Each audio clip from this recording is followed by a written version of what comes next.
Mi hermana presentó una petición de tutela sobre mi padre usando una firma que él no pudo haber firmado, llevaba 11 días muerto.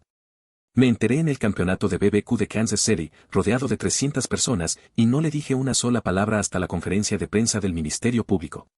Siempre fuiste el favorito de papá de todas formas, me dijo mi hermana Karen en el funeral. Lo menos que puedes hacer es dejarme manejar la herencia. Le dije que lo pensaría. No lo sabía en ese momento, pero Karen ya había dejado de esperar mi respuesta. Publicación original. Necesito escribir esto porque si no lo hago, me voy a volver loco aquí en este cuarto de hotel en Kansas City mirando un documento que no debería existir. Antes de que lleguemos a la parte donde todo se desmorona, si disfrutas viendo cómo la gente recibe lo que se merece, suscríbete. Todos estamos aquí por la misma razón y está bien admitirlo. Bueno, volvamos a la historia. Me llamo Tom. Tengo 41 años, soy contratista general con base en Kansas City, Missouri. Tengo un solo hermano, Karen, de 46 años, que vive en Overland Park, como a 20 minutos de mí. Crecimos juntos, peleamos como pelean todos los hermanos, y pasamos la mayor parte de nuestra vida adulta en una detente razonable. No éramos cercanos. No éramos enemigos. Solo dos personas que compartían un padre, una infancia y que de vez en cuando se aparecían en las mismas fiestas. Nuestro padre, James, murió el 3 de marzo de este año. Tenía 74 años. Insuficiencia cardíaca congestiva. No fue repentino, llevaba como 8 meses deteriorándose y los dos sabíamos que el final se acercaba. Lo que yo no sabía era que Karen había estado haciendo planes. Papá estuvo lúcido casi hasta el mero final. Quiero dejar eso claro porque importa para lo que viene después. Tenía un testamento, redactado en 2019 con un abogado llamado Paul Greer, que tiene un pequeño despacho de sucesiones en Leawood. El testamento era sencillo, la casa y todo lo que había en ella dividido en partes iguales entre Karen y yo, su cuenta de corretaje dividida en partes iguales, sus pertenencias personales a repartir de mutuo acuerdo. Papá no era un hombre complicado. Manejó la misma F-150 durante 14 años. Tenía exactamente 2 trajes. Su posesión más valiosa era una guitarra Gibson S-335 de 1967 que había tenido desde los 19 años, y que especificó en el testamento que debía quedarse conmigo porque Karen, y cito, no distingue un si bemol de un mal humor. Karen sabía del testamento. Los dos habíamos estado presentes cuando papá lo mencionó en el Día de Gracias de 2022. Sonrió y dijo que le parecía justo. Después del funeral, Karen empezó a llamarme cada varios días. Quería adelantarse al proceso de la herencia. Quería saber si había hablado con Paul Greer. Quería saber si tenía los números de cuenta del corretaje de papá. Le respondí lo que pude, le dije que había estado ocupado, que era verdad, tenía 3 obras activas en febrero, y le dije que Paul Greer nos guiaría por todo en el momento adecuado. Siempre fuiste el favorito de papá, dijo durante una de esas llamadas, lo mismo que había dicho en el funeral. Te dejó la guitarra. A mí no me dejó nada personal. Te dejó la mitad de una casa ya pagada, Karen. Eso no es lo mismo y lo sabes. No supe qué decirle. Todavía no sé. 3 semanas después del funeral, Paul Greer me llamó. No para hablar de la herencia. Para hacerme una pregunta. Tom, ¿tu hermana te ha mencionado algo sobre una solicitud de tutela? Dejé mi taza de café sobre la mesa. ¿Una qué? Paul guardó silencio un segundo. Esta mañana recibí una llamada del juzgado de sucesiones del condado de Jackson. Tienen una petición registrada, presentada el 19 de febrero, solicitando la tutela sobre la herencia y la persona de tu padre. La solicitante es Karen. El 19 de febrero. 12 días antes de que papá muriera. Ok, dije. Eso es. ¿La presentó mientras él todavía vivía? Sí. Esa parte no es inusual, en realidad. A veces la gente solicita tutelas para padres ancianos o incapacitados. Lo que sí es inusual. Paul hizo una pausa. Tom, la petición incluye un affidavit de respaldo. Supuestamente está firmado por tu padre, con fecha del 22 de febrero, declarando que estaba al tanto de la solicitud y que no se oponía a ella. Hice el cálculo sin querer. Papá murió el 3 de marzo. El 22 de febrero fue 9 días antes de que muriera. Paul, ¿estaba lúcido el 22 de febrero? Otra pausa. Más larga esta vez. Tom, visité a tu padre el 20 de febrero. Estaba en cuidados paliativos, con una infusión continua de morfina. No era capaz de firmar un documento legal el 20 de febrero, y no tengo ninguna razón para creer que su condición hubiera mejorado para el día 22. De hecho, su enfermera del hospicio ya me confirmó que estuvo sin respuesta a partir del 18 de febrero en adelante. El cuarto quedó muy silencioso. Podía escuchar mi propia respiración. Entonces la firma. No es la suya, dijo Paul. O si lo es, fue obtenida bajo circunstancias que invalidarían el documento por completo. De cualquier manera, tenemos un problema serio. No grité. Me quedé sentado como 30 segundos con el teléfono pegado al oído, mirando la pared de mi cocina, pensando en mi padre acostado en una cama de hospicio mientras su hija practicaba su firma. ¿Qué hacemos?, dije. Primero, dijo Paul, no llames a Karen. Todavía no. Déjame obtener el expediente completo. Y Tom, no le digas que sabes. Así que hice la cosa más difícil que he hecho en mi vida. Llamé a Karen esa misma tarde, le pregunté cómo estaba, la escuché hablar 20 minutos sobre lo agotador que era el proceso de duelo, y no dije nada. Ni una sola palabra. Aquí es donde estoy ahorita. Es 28 de marzo. Estoy en un cuarto de hotel en Kansas City porque mañana es el primer día del American Royal World Series of Barbecue, el grande, el campeonato en los estacionamientos del Arrowhead que dura todo el fin de semana. Llevo 6 años seguidos compitiendo en la división de brisket. Papá solía manejar hasta allá, sentarse en mi carpa, comer burn dance, tomarse una Coors Light muy, muy despacio, y decirle a todos los que estuvieran cerca que su hijo había construido el ahumador él solo. Casi no vine este año. Pero Paul me dijo que actuara normal. Así que aquí estoy, actuando normal, en un cuarto de hotel en Kansas City, sabiendo lo que sé. Actualizaré cuando haya algo que actualizar. Actualización 1. Hola. Han pasado como 2 semanas y media desde que publiqué. Han pasado muchas cosas. El campeonato de BBQ fue surrealista. Quedé en tercer lugar en brisket, lo cual papá habría llamado una victoria moral y luego de inmediato habría cuestionado mi receta de especias. Pasé 2 días en ese evento hablando con competidores, jueces y desconocidos que me preguntaban cómo iba mi temporada, y le respondía a cada uno de ellos como una persona normal, y todo el tiempo tenía una petición de tutela firmada con la firma de un muerto metida en la cabeza como una astilla. Karen apareció el segundo día. Yo no le había dicho que estaba compitiendo. Nunca tuve que hacerlo, ella sabía que siempre competía, y vive a 20 minutos. Apareció en mi carpa alrededor del mediodía del sábado, con un suéter blanco de polar y cargando un sándwich de pulled pork de uno de los puestos comerciales, lo cual, en un ambiente de competencia de barbacoa, es toda una declaración. Sonrió, me abrazó y preguntó cómo estaba. Tercero hasta ahorita, dije. A papá le habría encantado esto, dijo. Sí. Se quedó como 45 minutos. Hablamos de nada. El clima, la gente, si los Chiefs iban a hacer algo útil con sus picks del draft. No mencionó la tutela. Yo no mencioné la tutela. Nos volvimos a abrazar cuando se fue, y la vi caminar de regreso hacia el estacionamiento y pensé, no tienes ni idea. Pero la cosa se pone peor. El martes siguiente, Paul me llamó con el panorama completo. Había obtenido el expediente completo y había pedido a un analista de escritura que revisara la firma del affidavit.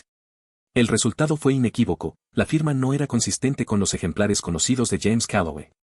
Paul había reunido 4 documentos de comparación, el testamento de papá de 2019, un formulario de exención predial de 2021, un registro vehicular de 2020 y una tarjeta de cumpleaños que encontré en el cajón de su escritorio, dirigida a Karen, de 2018. La firma del affidavit no coincidía con ninguno de ellos. Tampoco podía coincidir, porque James Calloway estaba con morfina y sin respuesta desde el 18 de febrero, y el affidavit tenía fecha del 22 de febrero. Paul había hecho una cosa más. Había contactado al juzgado de sucesiones del condado de Jackson y marcado discretamente la petición como potencialmente fraudulenta, presentando los registros del hospicio y el análisis de escritura como evidencia preliminar. El juzgado congeló los procedimientos de tutela pendientes de revisión. ¿A quién se turna un expediente como este?, pregunté. En un caso con este perfil de evidencia, dijo Paul con cuidado, va a la oficina del Ministerio Público. Unidad de Delitos Económicos. ¿Y qué hacen con él? Investigan. Si la evidencia respalda los cargos, acusan formalmente. Estuve callado un momento. ¿Cuánto tarda eso? Meses. Estas cosas avanzan despacio. Tom, quiero ser honesto contigo, este proceso no va a sentirse satisfactorio a corto plazo. Necesitas tener paciencia. Le dije que podía tener paciencia. Llevo 16 años como contratista general. He esperado 11 meses por un permiso. Puedo esperar. Mientras tanto, tenía que encontrar la manera de seguir actuando normal con mi hermana. Eso resultó ser más fácil de lo que esperaba, porque Karen, aparentemente operando bajo el supuesto de que todo iba sobre ruedas, empezó a hacerme pláticas sobre los tiempos de la herencia. Me llamó el jueves después del campeonato para preguntar cómo iban las cosas con Paul Greer. Todavía está juntando todo, dije. Ya sabes cómo puede alargarse el proceso de sucesiones. Claro, dijo. Solo quiero asegurarme de que vamos avanzando. Por supuesto, dije. Te aviso. Lo que no le dije, Paul Greer sí estaba avanzando, solo que no en la dirección que ella esperaba. Hubo una cosa más que descubrí esa semana.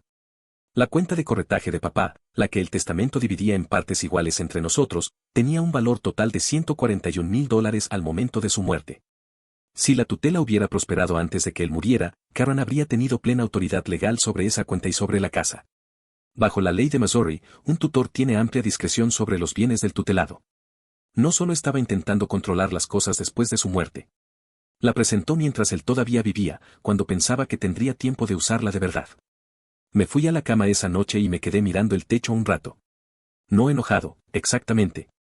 Algo más frío que el enojo. Fue en ese momento cuando supe con qué clase de persona estaba tratando.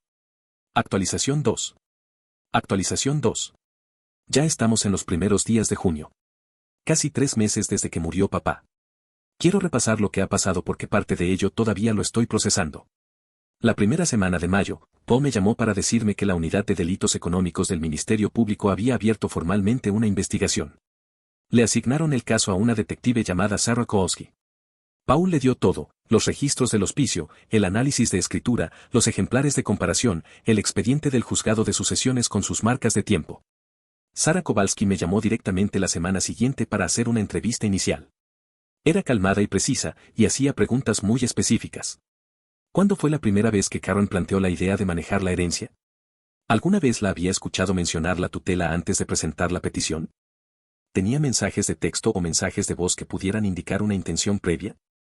Sí tenía, de hecho. Había estado guardando capturas de pantalla de todo en silencio desde la primera llamada de Paul. 3 mensajes de voz de Karen preguntando sobre la herencia. 6 intercambios de texto sobre números de cuenta y plazos del proceso de sucesiones. Un texto del 14 de febrero, 2 semanas antes de que papá muriera, en el que Karen escribió: solo necesito asegurarme de que tengamos autoridad legal sobre todo antes de que las cosas se compliquen. ¿Puedes firmar algo si te lo mando?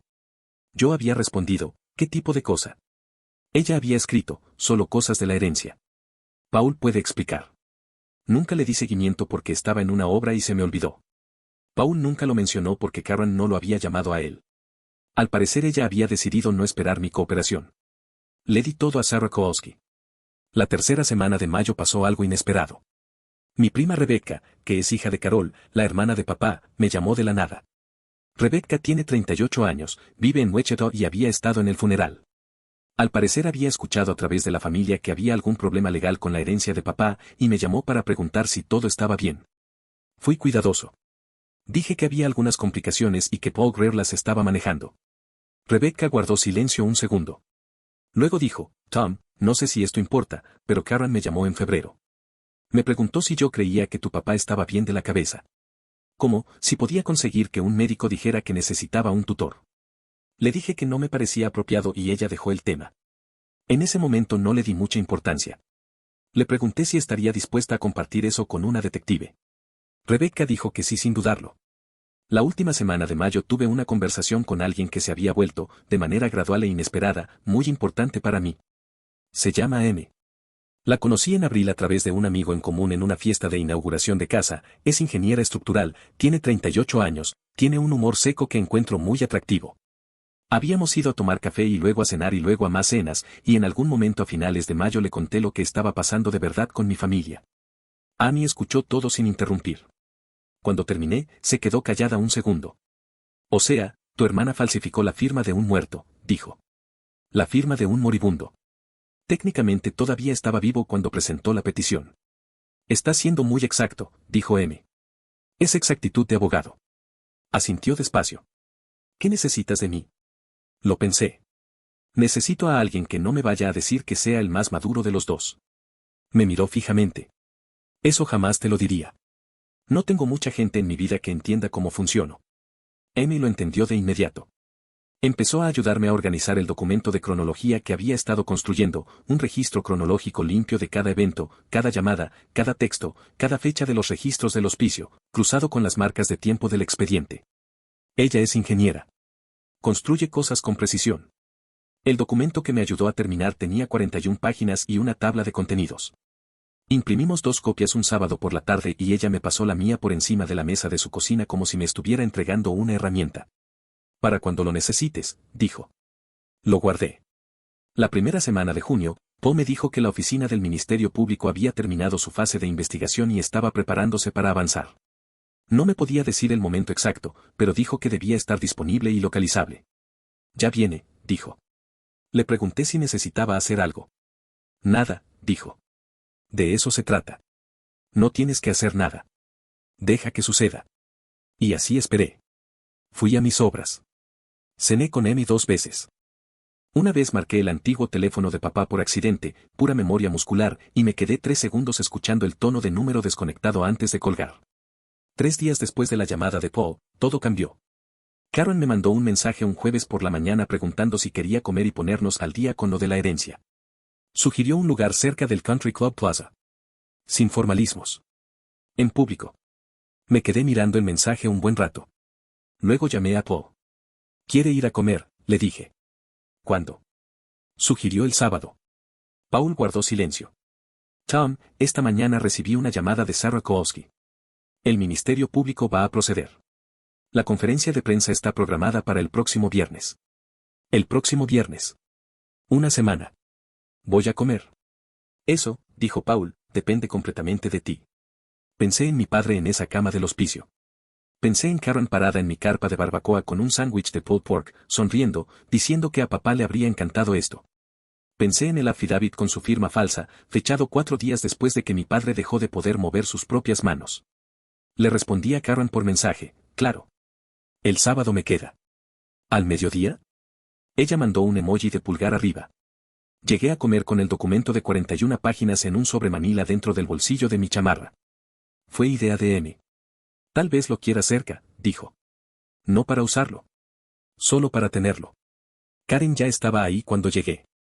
Había pedido agua mineral y estaba mirando su teléfono. Levantó la vista y sonrió. Ordenamos. Hicimos plática. Preguntó por mis obras. Pregunté por sus hijos, tiene 2 adolescentes, un niño llamado Jake y una niña llamada Madison. Comimos. Luego Karen dejó el tenedor y dijo, entonces, he estado tratando de averiguar cuándo va a cerrar el proceso de sucesiones. Llamé a Paul la semana pasada y estuvo medio vago. ¿Qué está pasando? Metí la mano en mi chamarra. Puse el sobre manila sobre la mesa entre nosotros. Karen, dije, necesito preguntarte algo directamente. Miró el sobre. Su cara todavía no cambió.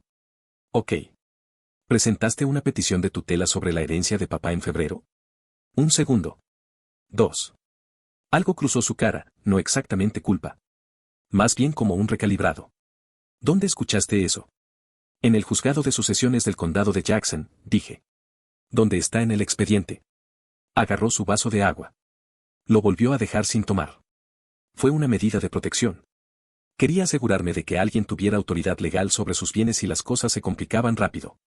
No era para tanto. Hay un affidavit en el expediente, dije. Con fecha del 22 de febrero. Firmado por papá. Silencio. Papá estuvo sin respuesta desde el 18 de febrero en adelante. Las enfermeras del hospicio lo documentaron. Su médico lo documentó. Murió el 3 de marzo. Mantuve la voz tranquila. No pudo haber firmado nada el 22 de febrero. La mandíbula de Karen se tensó. Los documentos se fechan mal. Ya sabes cómo es el papeleo en los hospicios, la gente está estresada, las cosas se... Karen. Abrí el sobre y deslicé 3 páginas sobre la mesa. El informe del análisis de escritura, los registros del hospicio con las fechas resaltadas y los ejemplares de comparación. Este es el análisis de escritura. No es su firma. Tú sabías que no era su firma cuando la pusiste ahí. La pareja de la mesa de al lado hablaba de algo relacionado con su asociación de vecinos. El restaurante zumbaba. Karen miró las páginas. Observí cómo su cara cambiaba por etapas. El recalibrado se disolvió. Debajo había algo más en carne viva, no remordimiento, sino la expresión particular de una persona que se da cuenta de que la pared que construyó tiene una puerta que no sabía que existía, y que alguien más tiene la llave. Tom. No voy a hablar más de esto contigo, dije. Volví a meter las páginas al sobre. Quería que supieras que yo sé. Eso es todo. Pagué las 2 comidas. Me fui. No. Miré atrás. En el estacionamiento me quedé sentado en mi camioneta como 4 minutos. Me sentí tranquilo. Me sentí extraordinariamente, casi inquietantemente tranquilo. No feliz. No aliviado. Solo, estable. como una cimentación después de que fragua. Llamé a M. Ya terminó, dije. ¿Cómo reaccionó? Mal, dije. Pero en silencio. Bien, dijo M. Ese es el tipo de mal que significa que sí cayó el 20. Actualización 3. Actualización 3. Ya estamos en la tercera semana de junio, y prometí actualizar cuando se diera la conferencia de prensa del Ministerio Público. Así que aquí estamos. La conferencia de prensa se realizó el viernes pasado a las 10 de la mañana en el Palacio de Justicia del Condado de Jackson. Me enteré el día anterior, cuando Paul Greer me llamó para darme la hora y el lugar. No tenía que asistir. La oficina del Ministerio Público no requiere que las víctimas estén presentes en las conferencias de prensa. Pero Paul dijo que podía ir si quería, ponerme al fondo y observar. Le pregunté a Amy si quería estar ahí. Dijo, obvio. Llegamos temprano y nos pusimos al fondo de la sala de medios del juzgado. Había como una docena de periodistas, un equipo de cámaras de un canal de noticias local y un puñado de personas en traje que no reconocí. Paul estaba a un lado, con las manos entrelazadas, mirando el podio. La fiscal del condado de Jackson, una mujer llamada Rebecca Torres, se acercó al podio exactamente a las 10:02. Fue directa y sin rodeos. Al principio no usó nombres que yo reconociera, dijo la acusada, pero la descripción del caso era suficientemente precisa para que cualquier periodista en la sala que hubiera investigado aunque sea 5 minutos tuviera el nombre en 30 segundos. Describió una petición de tutela presentada el 19 de febrero sobre la herencia y la persona de un residente de Kansas City de 74 años durante las últimas semanas de su vida. Describió un affidavit con la firma del residente, fechado el 22 de febrero. Describió la documentación del hospicio que establecía que el residente estuvo sin respuesta desde el 18 de febrero en adelante. Describió el análisis de escritura. Luego dijo, las acciones de la acusada constituyen falsificación en primer grado bajo el Estatuto 570.090 de Missouri, y explotación financiera de adulto mayor bajo el Estatuto 570.145. La oficina de la Fiscalía del Condado de Jackson ha presentado los cargos correspondientes. Se ha emitido una orden de arresto. Respondió 3 preguntas de los periodistas. Luego se alejó del podio. Me quedé parado al fondo de esa sala y no sentí nada de lo que esperaba sentir. Sin triunfo. Sin dolor. Una claridad extraña y quieta, como el aire después de que pasa una tormenta. Amy tomó mi mano sin decir nada. Karen fue arrestada esa tarde. Paul me llamó mientras manejaba de regreso al juzgado para decirme qué había pasado. La fueron a buscar a su casa en Overland Park aproximadamente a la 1:15 de la tarde. La procesaron y la soltaron bajo fianza antes de las 6 de la tarde. Su esposo, un tipo llamado Brian al que siempre he encontrado esencialmente inofensivo, aparentemente no fue a la delegación. Mandó a su abogado. La historia salió en las noticias de la tarde. No usaron su nombre en televisión, todavía no había sido condenada, pero describieron el caso con suficiente detalle para que cualquier familiar que estuviera viendo supiera exactamente de quién hablaban. Mi teléfono empezó a vibrar alrededor de las 7 de la tarde. Primos. Una tía del lado de papá. Una mujer de la iglesia de Karen que de algún modo consiguió mi número. Dejé que todo fuera al buzón y puse el teléfono boca abajo sobre la barra de la cocina. La única llamada que contesté fue la de Rebecca en Wichita. Vi las noticias, dijo. Sí. Tom, lo siento. Sé que es tu hermana. Lo es, dije. Eso no cambia lo que hizo. Rebecca guardó silencio un momento. Tu papá se habría puesto furioso. Pensé en eso. Pensé en mi padre sentado en mi carpa de barbacoa en una silla de campamento, comiendo burn dance, diciéndole a quien quisiera escuchar que su hijo había construido el ahumador él solo. Pensé en su letra en esa tarjeta de cumpleaños de 2018, con esa caligrafía suelta y un poco chueca, la manera en que siempre firmaba su nombre. Sí, dije. Así hubiera sido. Algo que quiero dejar claro, para quien esté leyendo esto, no llamé a ningún periodista. No publiqué nada sobre Karen antes del arresto. No contacté a su esposo, a sus hijos, a su iglesia ni a sus amigos. Le entregué mi evidencia a Paul Greer, quien se la pasó al juzgado y a la detective, y luego me hice a un lado y dejé que el sistema hiciera lo que los sistemas existen para hacer. Los cargos contra Karen fueron anunciados por el Ministerio Público. No por mí. Quiero que eso quede en el registro. En los días después de la conferencia de prensa, las consecuencias secundarias llegaron solas, sin ninguna ayuda de mi parte, como suele pasar. Brian, el esposo de Karen, se fue de la casa en Overland Park 2 semanas después del arresto. Me enteré por Rebecca, no directamente. Sus hijos, Jake, que tiene 16, y Madison, que tiene 14, se fueron a quedarse con los papás de Brian en Lee's Summit mientras las cosas se estabilizaban. El trabajo de Karen, un puesto de gerencia de ventas regional en una empresa de suministros médicos, la puso en licencia administrativa mientras se resuelven los cargos. Paul me dijo esto porque es de dominio público. No sentí satisfacción por nada de eso. Sentí alivio. Son cosas distintas. Mientras tanto, la herencia avanzó sin problemas. Paul presentó una moción para desestimar la petición de tutela por presentación fraudulenta, que fue concedida en unos 10 días. El testamento entró a sucesiones sin impugnación. La casa, la cuenta de corretaje, la F-150 de papá, todo avanzando exactamente como él quería. Y la Gibson S-335 está ahora en la esquina de mi sala, junto a las ventanas donde le da la luz de la tarde. No toco guitarra. Nunca he tocado guitarra. Pero papá la tuvo 55 años y ahora es mía, y a veces me siento y la miro y pienso, ok. El caso sigue pendiente. Karen se declaró inocente. Su abogado está haciendo lo que hacen los abogados. No sé cuánto tardará. Me han dicho que tenga paciencia, y he aprendido, a lo largo de este año, que la paciencia no es pasiva. La paciencia es una forma de trabajo. Actualización final. Ya han pasado 14 meses desde que murió mi padre. Aquí es donde están las cosas. Karen aceptó un acuerdo de culpabilidad en noviembre. Falsificación en primer grado, reducida del cargo de explotación de adulto mayor a cambio de restitución total y una sentencia suspendida con 5 años de libertad condicional. No irá a la cárcel, algo sobre lo que tengo sentimientos complicados que no voy a escenificar para nadie. Lo importante es que el registro existe. La condena existe.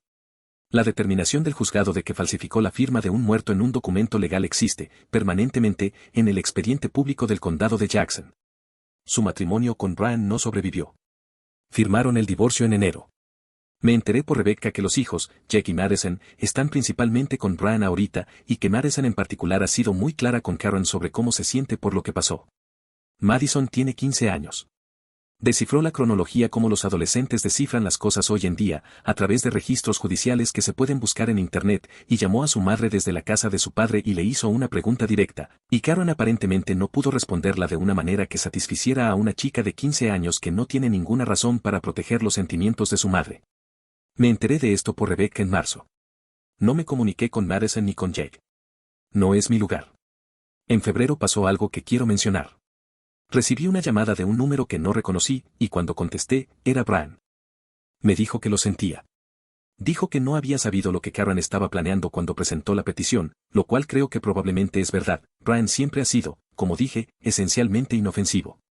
Dijo que los hijos estaban sufriendo y que él estaba tratando de mantener las cosas juntas. Escuché. Le dije que le creía que no había sabido. Le dije que esperaba que los hijos estuvieran bien. Luego dijo, sé que no es apropiado, pero Karen perdió su trabajo el mes pasado. Las condiciones de la libertad condicional le exigen pagar la restitución en plazos y ella lo está pasando mal. No te estoy pidiendo que hagas nada. Solo quería que lo supieras. Me quedé callado unos segundos. Brian, dije, me alegra que hayas llamado. Genuinamente espero que tus hijos estén bien. Pero no puedo ayudar a Karen. Dijo que entendía. Colgamos. Me quedé pensando en esa llamada un rato. Se siente como la respuesta correcta. Sigue sintiéndose así. Amy y yo seguimos juntos. 6 meses, lo que no suena como mucho, pero se ha sentido muy sólido, como se sienten las buenas cimentaciones, es decir que no te das cuenta de que están ahí porque están haciendo su trabajo. Conoció a Paul Greer en una cena el mes pasado y pasó 20 minutos haciéndole preguntas detalladas sobre la ley de sucesiones de Missouri, lo cual me hizo querer pedirle matrimonio de inmediato, aunque por ahorita me guardé eso para mí. La herencia cerró en septiembre. La cuenta de corretaje, $141,000 dividida según el testamento, fue transferida sin problemas. Paul me mandó una carta final con todos los documentos y una nota escrita a mano que decía, tu padre eligió bien. Guardo esa nota en el mismo cajón que la tarjeta de cumpleaños de papá de 2018, la del trazo suelto y chueco que usaron como ejemplar de comparación. La Gibson sigue en la esquina junto a las ventanas. He empezado a pensar en tomar clases. Karen perdió la herencia, su matrimonio, su trabajo y la confianza de sus propios hijos. Ella misma se lo provocó, con una pluma y la firma de un muerto y la creencia de que podía moverse más rápido que las consecuencias. Estaba equivocada en eso. Estaba equivocada en casi todo. Papá tenía razón en una cosa, yo podía manejarlo solo. Solo que no sabía que manejarlo significaría entregárselo a las personas correctas y luego hacerse a un lado. Eso es todo el trabajo, a veces. Saber que te pertenece, protegerlo con limpieza y dejar que el expediente hable.